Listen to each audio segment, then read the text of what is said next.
Hi, everyone, and welcome to the Rolling English. I'm Emma. And I'm Leo. Today, we'll talk about what it's like to live in another country. Living abroad can be exciting, but also a little scary, right? Oh, yes. New places, new cultures, new food, new people. Sometimes you feel like a small fish in a big ocean. True.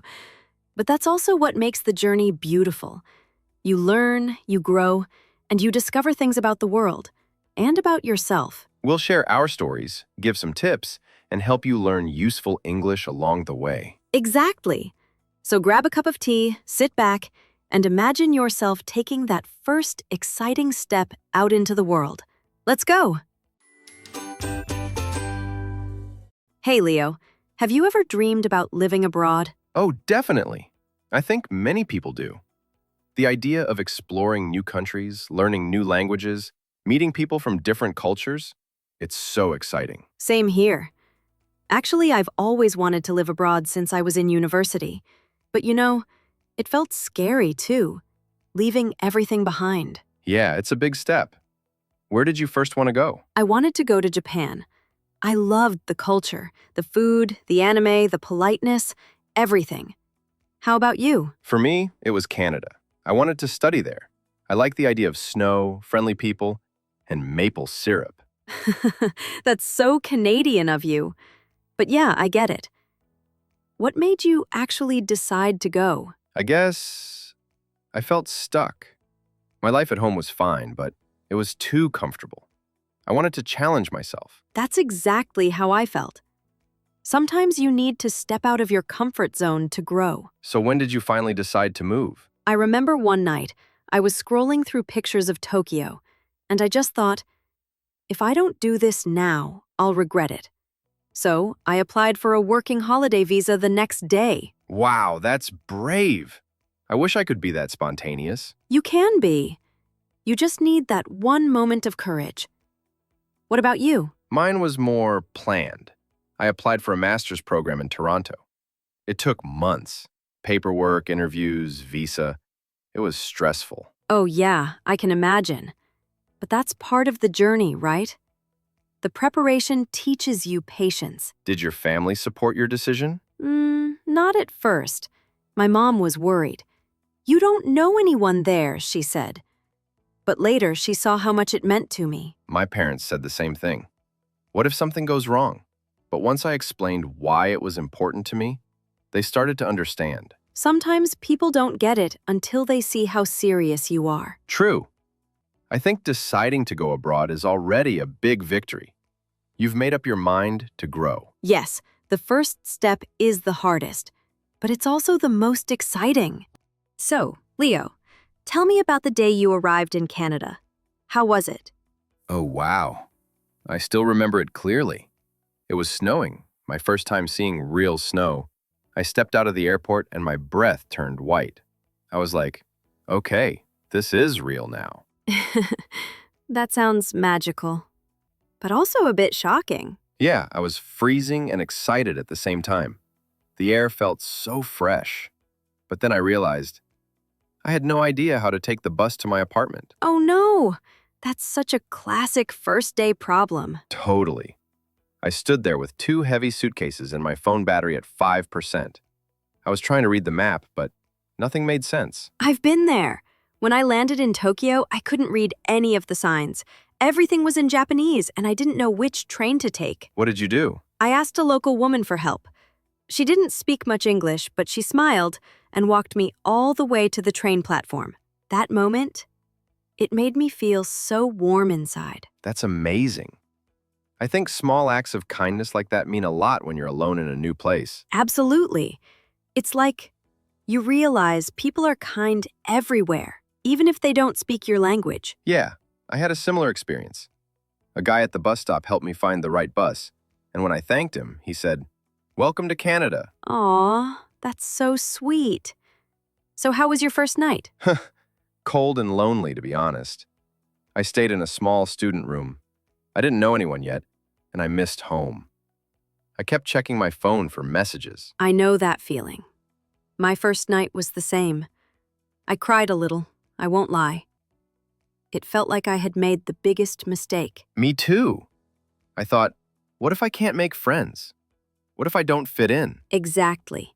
It's that wave of doubt that hits you, but after a few days, it slowly gets better. Yeah, the next day, I went for a walk around my neighborhood.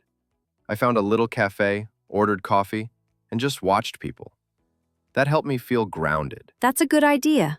Finding a small routine. For me, it was going to a convenience store every morning before class. I started to feel like part of the city. It's funny how little habits make you feel at home. Totally. It's not about big things. It's the smell of food, the sound of traffic, the faces you start recognizing.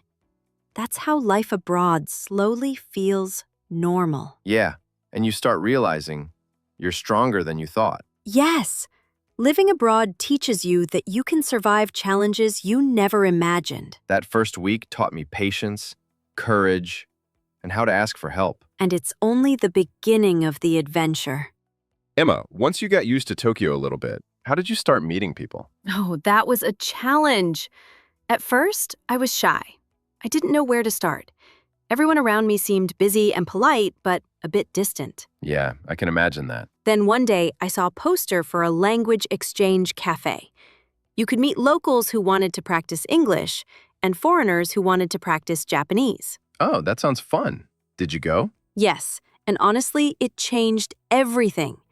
The first time, I was so nervous, but everyone there was friendly and curious. We talked about food, travel, movies. I made my first real friend that day. Her name was Yuki. That's awesome. What was she like? She was cheerful, always smiling. She taught me Japanese phrases, and I helped her with English. We'd laugh over our mistakes. That's the best kind of friendship. I had a similar experience. I joined a student group for international students in Toronto. We'd have dinners, movie nights, even skating trips in winter. Skating? Wow, that sounds so Canadian. Yeah, I fell about 10 times, but it was fun, and it really helped me connect with people. I realized you have to put yourself out there. Exactly.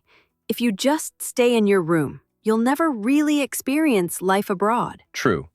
At first, I used to stay home watching Netflix because I felt tired and afraid to talk to people. But when I finally joined activities, everything changed. It takes courage to start a conversation in another language. You make mistakes, but people usually appreciate your effort. Totally. I remember one time, I mixed up 2 words in French and accidentally said something silly to my classmate. Everyone laughed, but kindly. It broke the ice.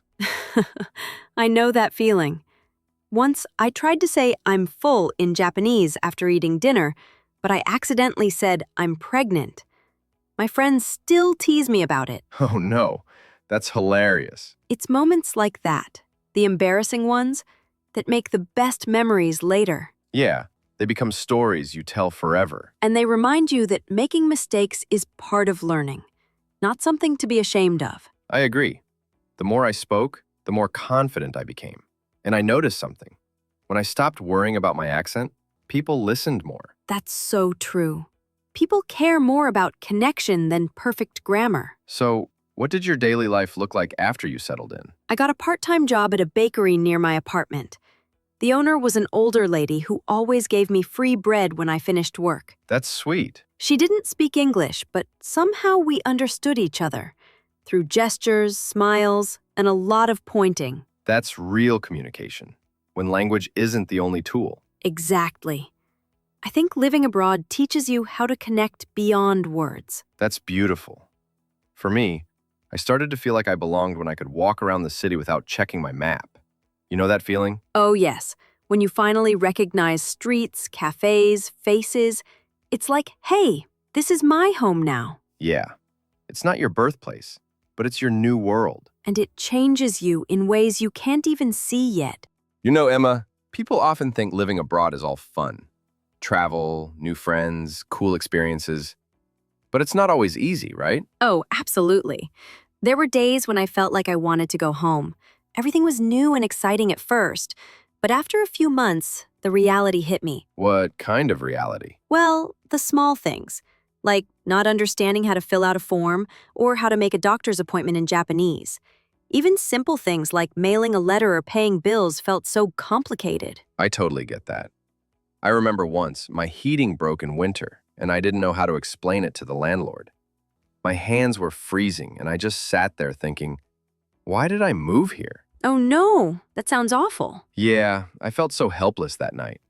I missed my parents, my friends, even the food from home. Homesickness hits hard sometimes. I remember sitting on my bed in Tokyo, eating instant noodles, scrolling through pictures of my friends back home. They were all hanging out together, laughing.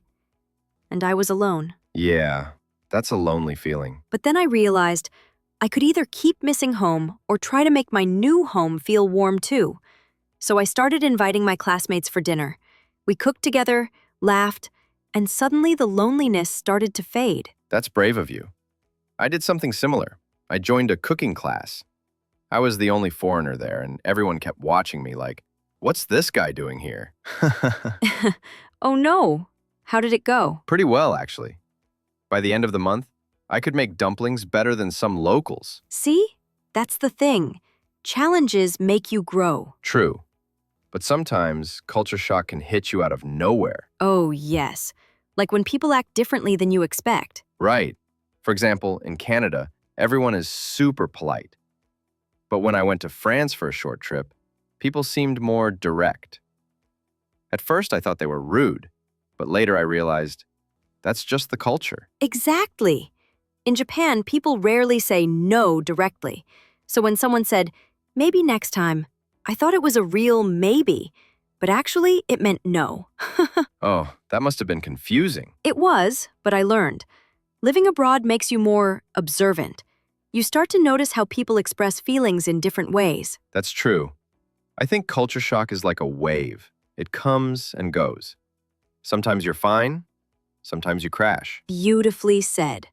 And you learn to surf that wave, to adapt, to understand, to stay open-minded. Yeah, I started journaling about my experiences. Writing helped me process my feelings. That's such a good idea. I used to record voice notes, just talking about my day. When I listen now, I can hear how much I grew. That's powerful. I think everyone who lives abroad should find a way to express what they feel. Through writing, art, music, anything. Totally agree. It's not easy, but those hard moments teach you empathy and strength. Yeah, after all the struggles, I realized being uncomfortable means you're learning something new. Exactly. Growth doesn't happen in comfort zones. It happens when you face the hard stuff and keep going. Well said, Emma. I think that's the heart of living abroad. So, Emma, after all those experiences in Japan, how did it feel to finally come home? Honestly, strange. Everything looked the same. The streets, my room, even my favorite cafe. But somehow I had changed. I know that feeling. When I went back to my hometown after 2 years in Canada, it was like watching an old movie. Familiar, but distant. Exactly. My friends expected me to be the same person, but I wasn't. I had new habits. I bowed slightly when saying thank you. I used Japanese words by accident. That's adorable. I did the same. I kept saying sorry all the time, even when it wasn't my fault. So Canadian. That's what happens. We pick up bits of the culture we live in. Did you feel any kind of reverse culture shock? Oh, yes. At first, I was so happy to see my family and friends. But after a few weeks, I started to miss the life I had built abroad. Yeah. It's weird, right? You miss the place you used to feel lost in. Exactly. I missed the sound of the trains, the smell of street food, and even the quiet mornings in my tiny apartment. It felt like part of my heart stayed there. Same here. I missed my international friends. Our mix of languages and cultures. The freedom to be anyone. But I think that's the beauty of it. You realize home isn't one place anymore. It's all the places that shaped you. Wow. That's true. Living abroad changes how you see the world. And yourself. Yes. You become more open-minded, more flexible, more grateful. For sure. I learned to appreciate simple things, like a smile from a stranger, or being able to help someone who's lost. I also think you learn not to judge people too quickly. You start to understand that every culture has reasons for how things are done. Definitely. And when you come home, you bring that empathy with you. Exactly. It's like you see everything through a new lens. So, what was the biggest lesson you took from living abroad? I'd say you don't need to have everything figured out. Living abroad taught me to trust myself, even when things were uncertain. That's powerful. For me, it's that people are kind everywhere. Even when you can't speak the same language, there's always a way to connect. I love that. Do you think you'd live abroad again? Definitely. Maybe not forever, but I'd love to explore another culture. Maybe Italy or Spain next. Oh, nice choice. I'd go back to Canada, but maybe try a smaller town this time. I want to slow down, enjoy nature more. Sounds peaceful. So, for anyone listening to us right now who's dreaming about living abroad, what would you tell them? I'd say, go for it. It's not easy, but it will change your life in ways you can't imagine. You'll make mistakes. You'll feel lost sometimes. But you'll grow stronger and wiser. And you'll come home with stories that stay in your heart forever. Yes. And maybe, like us, you'll realize that home isn't just a place. It's every step of your journey. Beautifully said, Emma. And to everyone listening, now we want to hear from you. If you could live in any country in the world, which country would you choose? And why you'd love to live there? We're so excited to read your answers in the comments. We'll see you next time.